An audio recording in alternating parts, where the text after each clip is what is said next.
आज हम लोग स्टडी करेंगे स्टेशनरी वेव्स।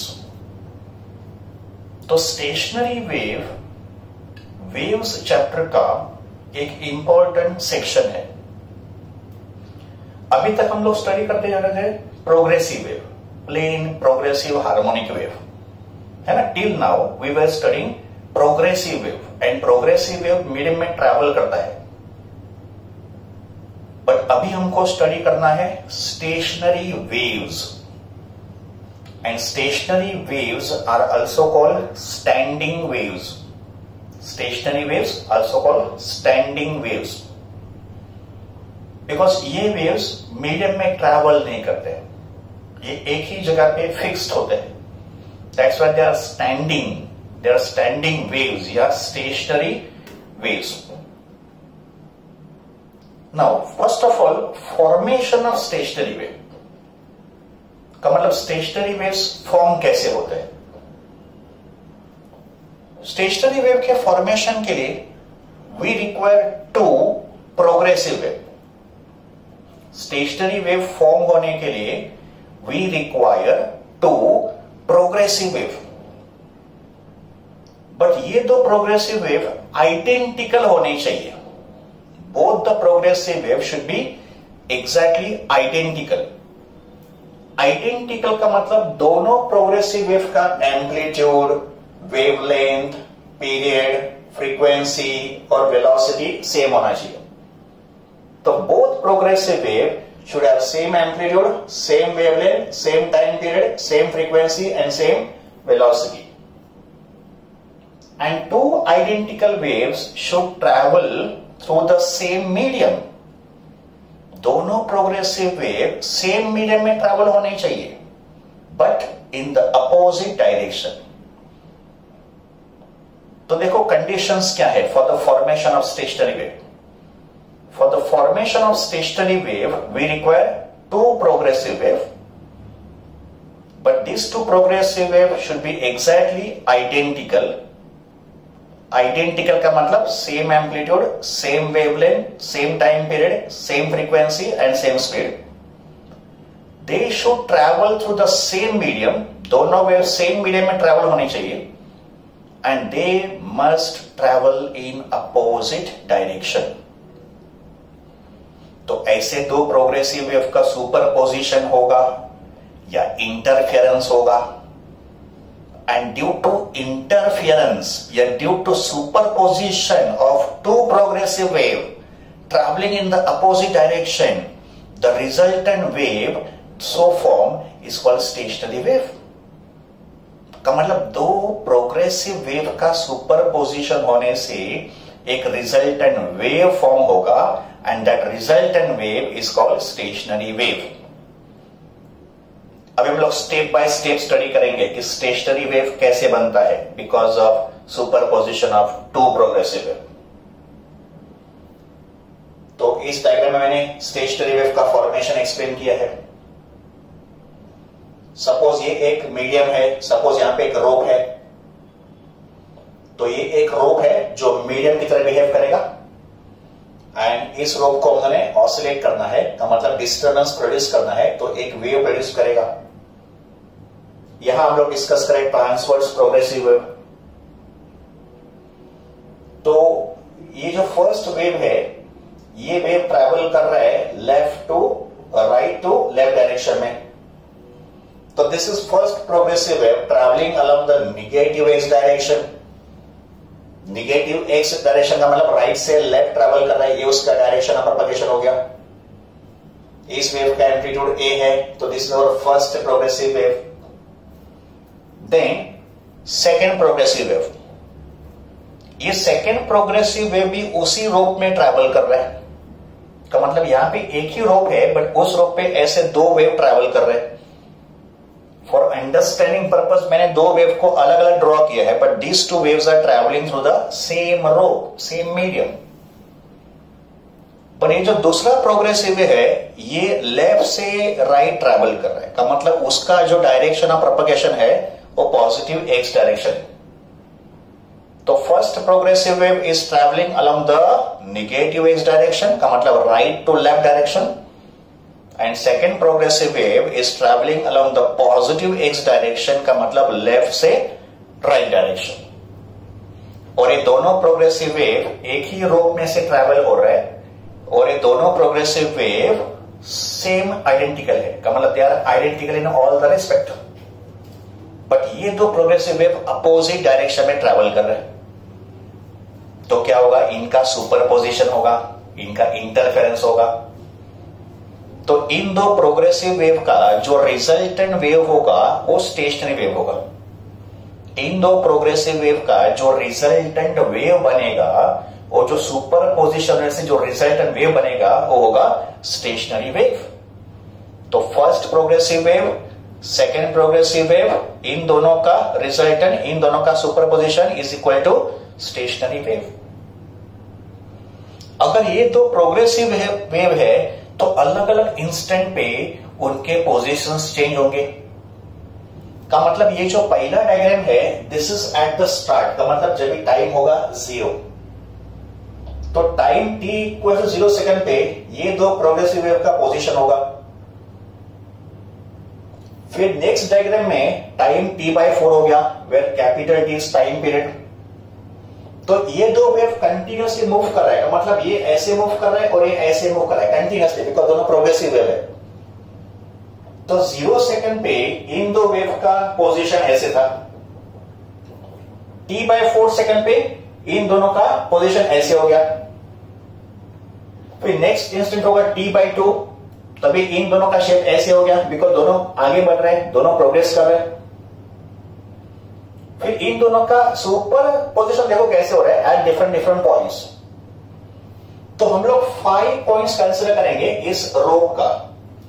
तो रोप यहां पे मीडियम है, we consider 5 different points of this rope. तो 1.1 particle 1, particle 2, particle 3, particle 4 and particle 5, ऐसे इनफाइनाइट पॉइंट्स होंगे रोप पे, बट हम लोग 5 पार्टिकल्स को कंसिडर कर रहे हैं। तो particle 1, particle 2, particle 3, particle 4 and particle 5, इनको कंसिडर करेंगे। देखो 0 सेकंड पे पार्टिकल 1 पे फर्स्ट वेव का क्रेस्ट आया, सेकंड वेव का भी क्रेस्ट आया। तो अगर इन दोनों के एम्पलीट्यूड ए है तो ये हो गया कंस्ट्रक्टिव इंटरफेरेंस, यहां पर ये दो वेव सेम फेज में अराइव हो रहे हैं। एंड जब कंस्ट्रक्टिव इंटरफेरेंस होता है किसी पॉइंट पे, जब किसी पॉइंट पे दो वेव सेम फेज में होते हैं तो resultant amplitude A1 plus A2 होता है। ये हमने प्रिंसिपल ऑफ सुपरपोजिशन में स्टडी किया है। तो फिर इस पॉइंट का रिजल्टेंट एम्पलीट्यूड होगा A plus A, that is 2A। का मतलब ये जो पार्टिकल होगा ये 2A डिस्टेंस से डिस्प्लेस होगा in upward direction, above the mean position. अभी सेकंड पार्टिकल पे तो 0 डिस्प्लेसमेंट है फर्स्ट वेव का, सेकंड वेव का भी 0 डिस्प्लेसमेंट, का मतलब उसका भी रिजल्टेंट 0 ही होगा। अभी look at third particle. Third particle पे फर्स्ट वेव का ट्रफ आया, थर्ड पार्टिकल पे सेकंड वेव का भी ट्रफ आया, का मतलब यहां पे भी कंस्ट्रक्टिव इंटरफेरेंस हो रहा है, ट्रफ एंड ट्रफ, का मतलब यहां पे भी दो वेव सेम फेज में अराइव हो रहे हैं। तो इसका भी रिजल्टेंट डिस्प्लेसमेंट कितना होगा, -A दैट इज -2A। का मतलब ये पार्टिकल -2A अमाउंट से नीचे की तरफ डिस्प्लेस होगा, बिलो द मीन पोजीशन, का मतलब ये पार्टिकल यहां पे होगा। फिर यहां पे पार्टिकल 4 देखो, 0 डिस्प्लेसमेंट, तो रिजल्टेंट भी 0। एंड पार्टिकल 5 के साथ वही होगा जो पार्टिकल 1 के साथ होगा। देखो 1 एंड 5 का सिचुएशन देखो सेम है, 1 एंड 5 का, तो ये भी 2A अमाउंट से डिस्प्लेस होगा। का मतलब ये होगा shape of the resultant wave, and that resultant wave is called stationary wave. तो इस पार्टिकल का एम्पलीट्यूड ऑफ वाइब्रेशन 2A है, इसका 0 है, इसका -2A, इसका 0 और इसका +2A। Now let us come to the next time instant t/4।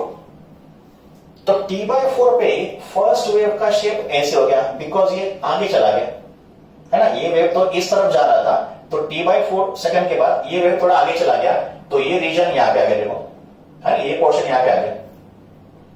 वैसे t/4 के बाद ये वेव भी थोड़ा आगे चला गया, तो इस शेप का वेव t/4 के बाद ऐसे होगा, इस शेप का वेव t/4 के बाद ऐसे होगा। ना वापस 5 पार्टिकल्स को ऑब्जर्व करो, look at particle one. Particle one पे क्या हो रहा है? Zero displacement. फर्स्ट वेव का जीरो डिस्प्लेसमेंट, सेकंड वेव का भी जीरो डिस्प्लेसमेंट, तो रिजल्टेंट क्या होगा? जीरो डिस्प्लेसमेंट का मतलब first particle will be at mean position, zero displacement. Look at second particle, trough है ना, फर्स्ट वेव का ट्रफ आया बट सेकंड वेव का क्रेस्ट आया।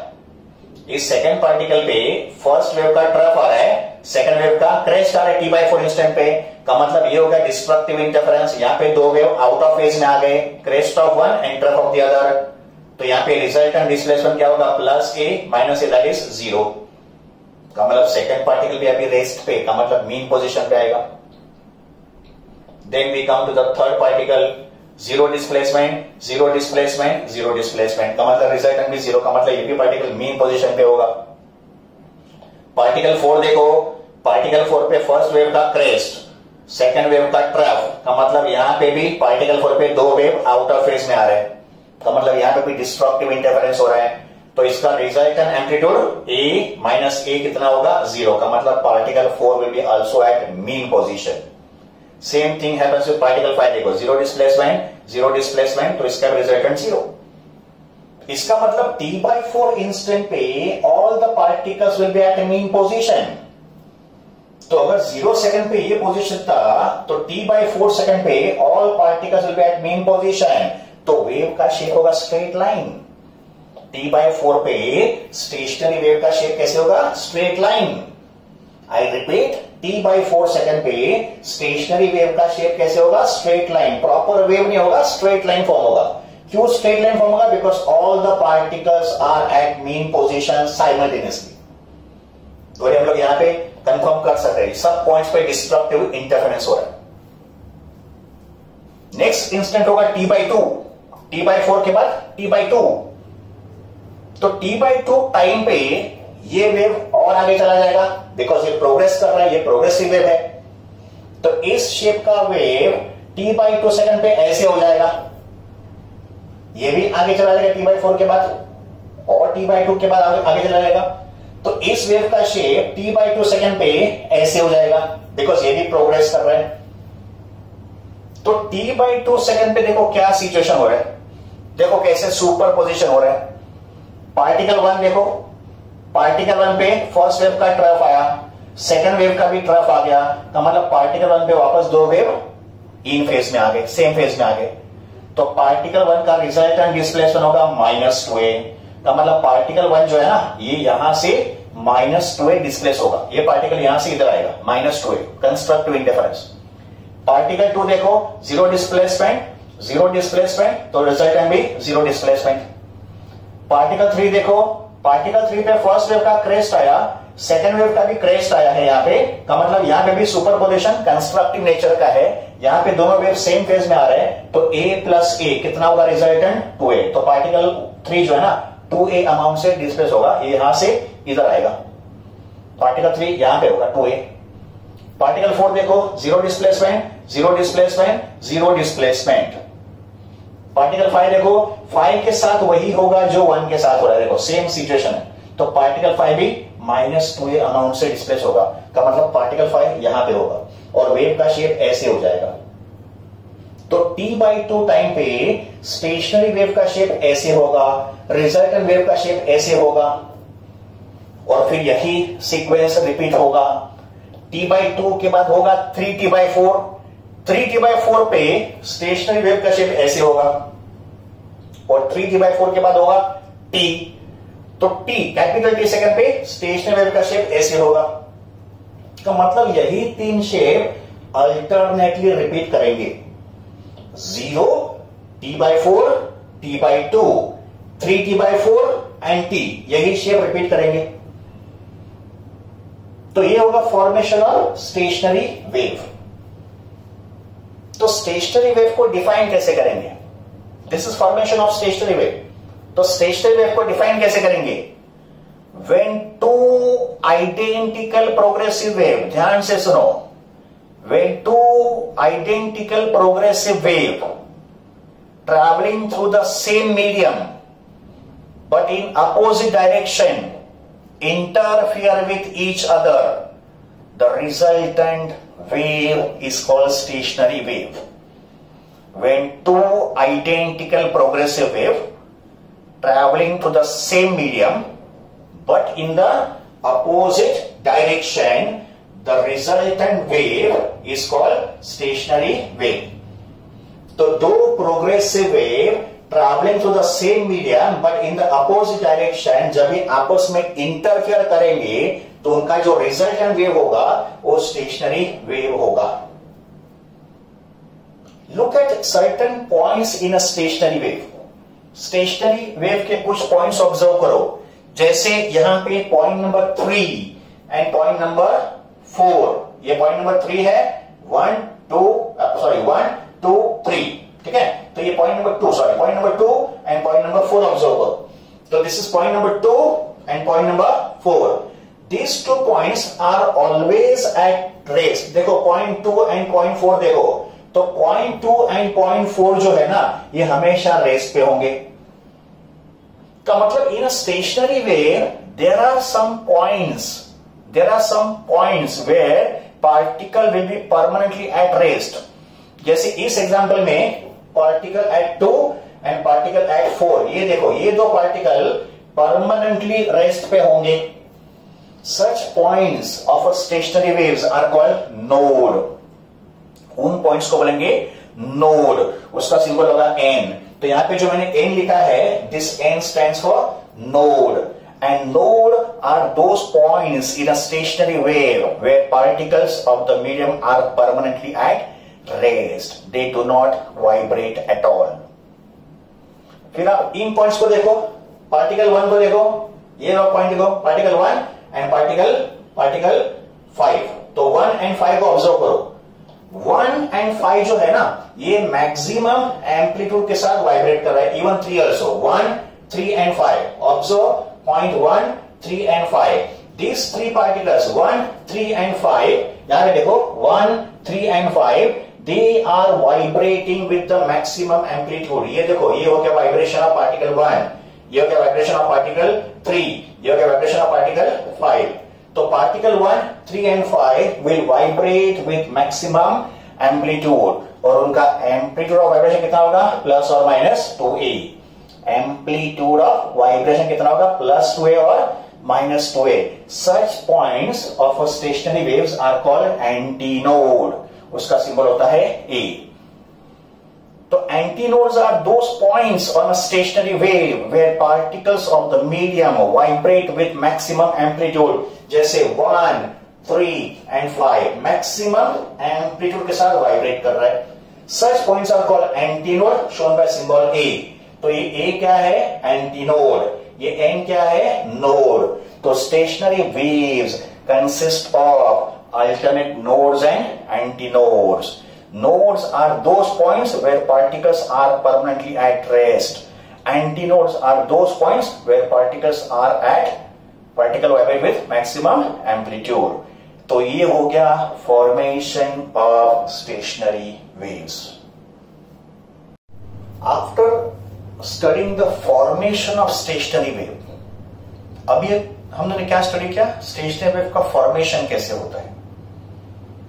तो फॉर्मेशन स्टडी करने के बाद now we discuss characteristics of stationary waves. What are the different characteristics या properties of stationary waves. But before we start discussing the characteristics of stationary wave, let us first study definition of stationary wave. और definition मैंने formation के time पे आपको explain भी किया था, but ये उसका प्रॉपर स्टेटमेंट होगा. तो व्हाट इज स्टेशनरी वेव या डिफाइन स्टेशनरी वेव. तो when two identical progressive waves travelling along the same path but in opposite directions interfere with each other, then the resultant wave is called stationary wave, also called standing wave. तो ये हो गया definition of stationary wave. And what are the necessary conditions for the formation of stationary wave. Stationary wave form होने के लिए necessary conditions क्या होनी चाहिए. Two exactly identical progressive wave. Number two progressive waves should travel along the same path, in the same medium. And number three, two progressive waves should travel in opposite direction and they should interfere with each other. तो ये होंगे necessary conditions for formation of stationary wave. Types of stationary waves. Stationary waves are of two types. There are two types of stationary wave. Transverse stationary wave and longitudinal stationary waves. In the formation of transverse stationary wave, these two identical progressive waves will be transverse waves in nature. So due to superposition of two transverse waves, we will get transverse stationary waves. Example of transverse stationary waves, the waves which are formed on a rope or the waves which are formed on a string. The stationary wave formed on a rope or on a string are transverse stationary waves. And such transverse stationary waves are formed in sonometer experiment, in Meldis experiment, in experiments को हम लोग study करेंगे इस chapter में.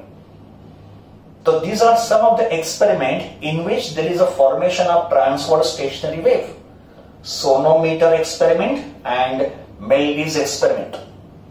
So usually waves which are formed on a string, on a wire, are transverse stationary waves. Second type is longitudinal stationary waves. So when two identical progressive waves are longitudinal waves, तो उनका जो superposition होगा, that will be the longitudinal stationary waves. And this type of waves are formed. This type of waves are formed when both the progressive waves are longitudinal waves. Sound waves are longitudinal waves. का मतलब longitudinal stationary wave का example होगा stationary wave formed due to sound waves. Resonance tube experiment. Organ pipe का मतलब एक hollow metal pipe होगा. Organ pipe is a hollow metal pipe.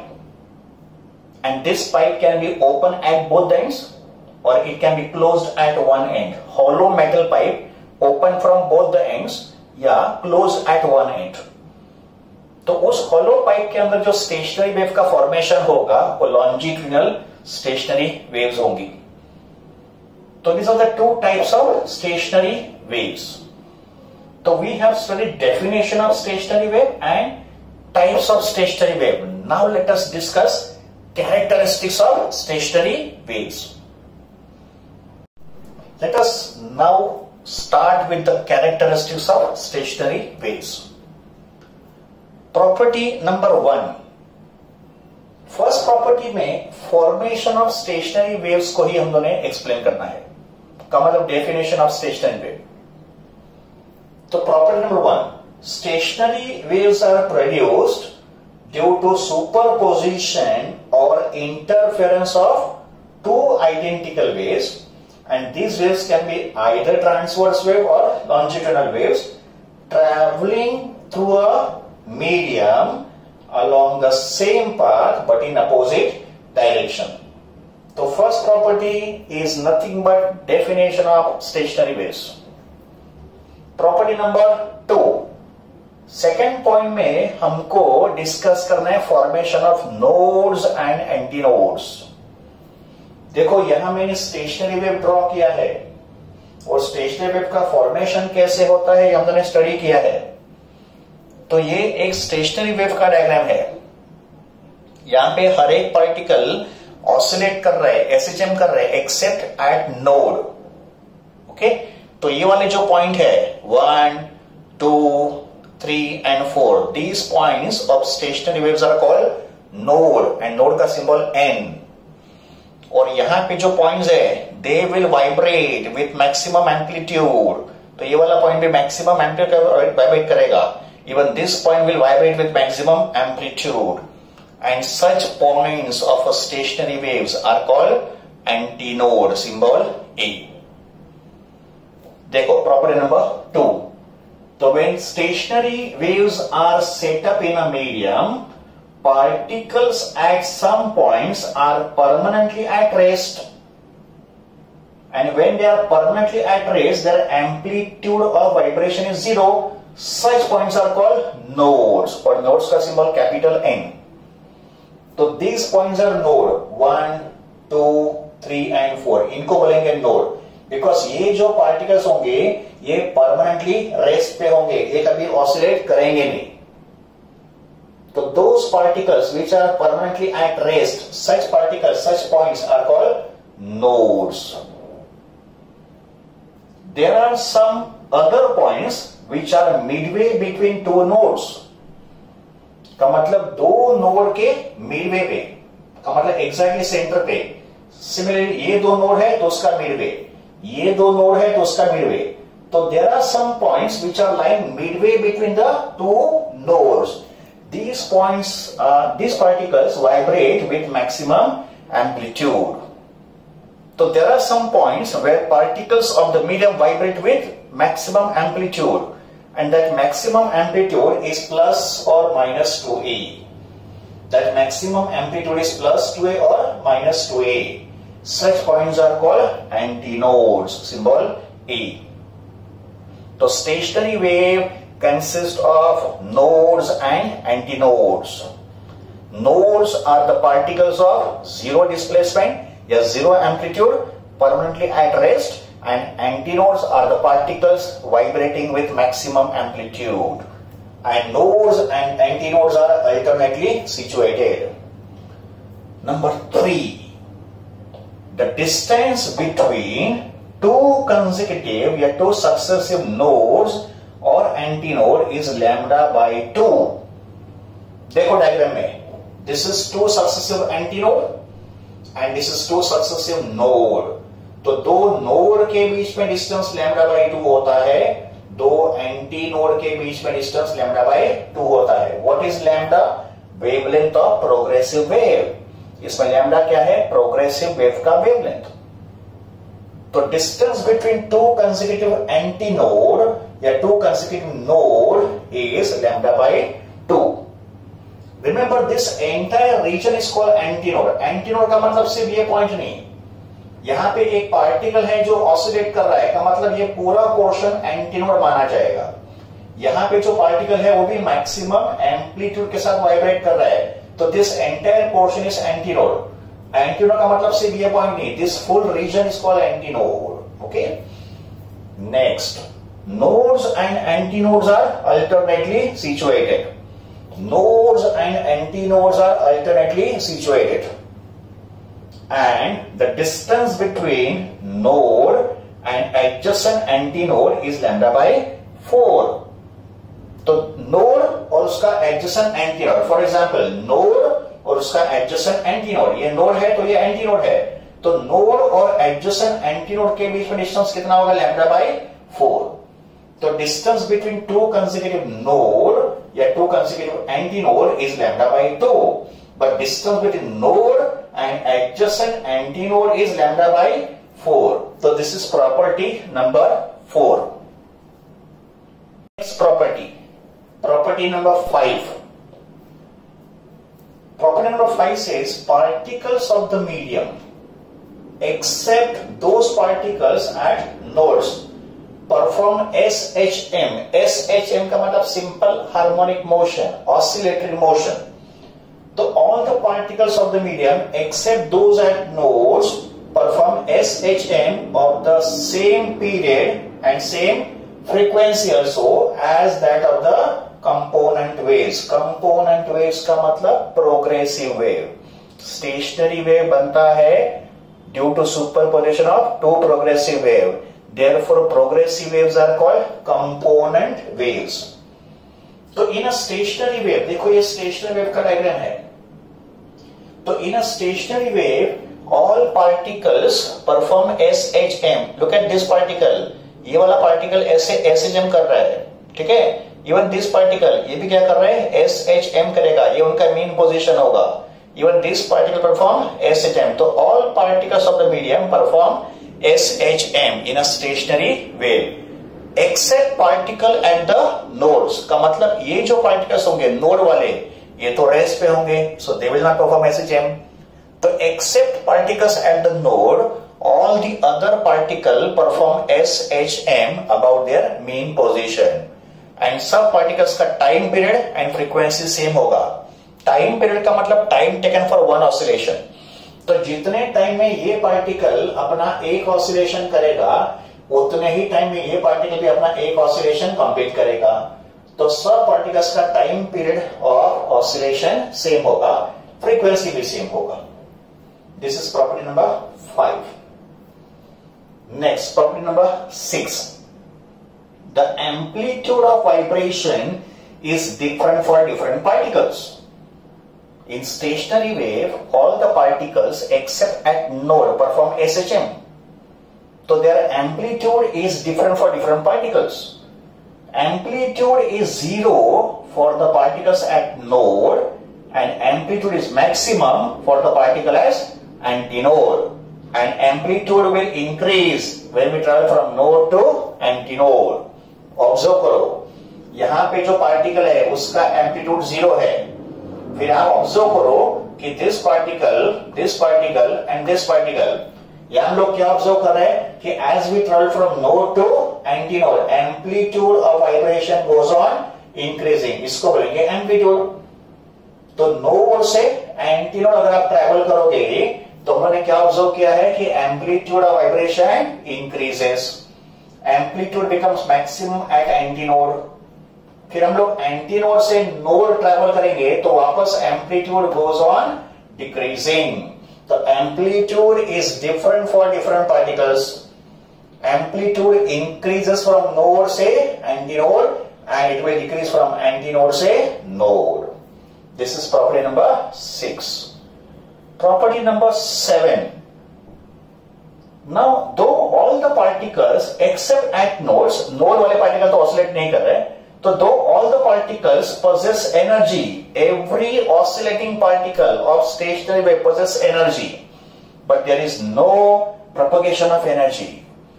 Every particle possess energy, but वो energy propagate नहीं हो रहा है, मीडियम में propagate नहीं हो रहा है, because stationary wave जो है ना ये दो पॉइंट के बीच में फिक्स है. देखो ये जो स्टेशनरी वेव है ये इन दो पॉइंट के बीच में फिक्स्ड है. It is not travelling forward और बैकवर्ड. ये वेव ऐसे आगे भी नहीं ट्रैवल कर रहा है, पीछे भी ट्रैवल नहीं कर रहा है. इसका मतलब velocity of stationary wave is 0. Velocity of stationary wave is 0.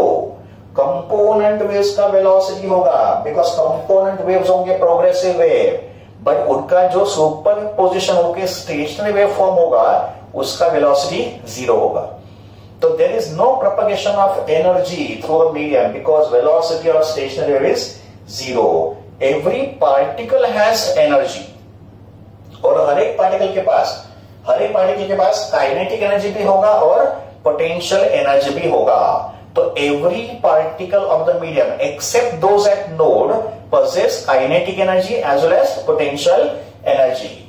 When particle comes to mean position, जब भी पार्टिकल मीन पोजीशन पे आएंगे they will possess maximum kinetic energy. And when particle goes to extreme position, ये होंगे extreme position और it can be over here also. Extreme position दो होंगे ना, अपर एंड लोअर एक्सट्रीम. तो when particle comes to extreme position either upper extreme और lower extreme they will possess maximum potential energy.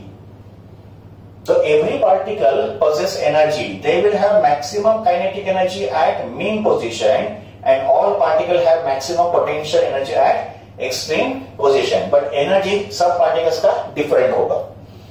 Point number 8.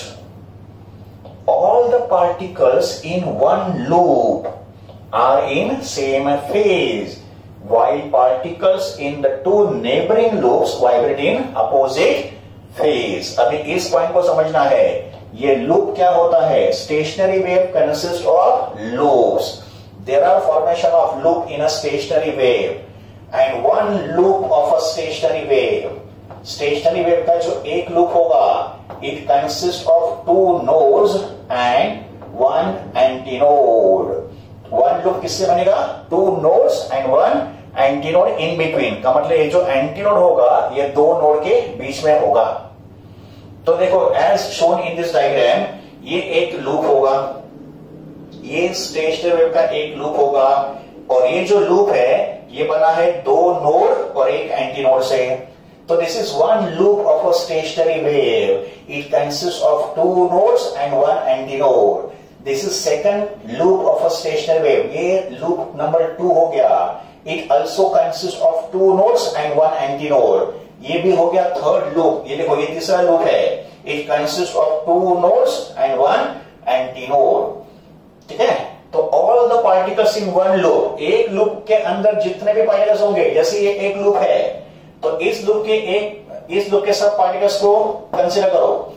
अभी इस loop के सब particles देखो above the mean position displace हुए हैं, अगले इंस्टेंट पे ये सब पार्टिकल्स नीचे की तरफ आएंगे, बट ये सब पार्टिकल्स एक साथ नीचे आएंगे, एक साथ ऊपर जाएंगे, वापस एक साथ नीचे आएंगे। तो ये सब पार्टिकल्स सेम फेज में ऑसिलेट करेंगे। सेम फेज का मतलब सब पार्टिकल्स एक साथ ऊपर जाएंगे above the mean position, and सब पार्टिकल्स एक साथ बिलो द मीन पोजीशन भी ट्रेवल करेंगे।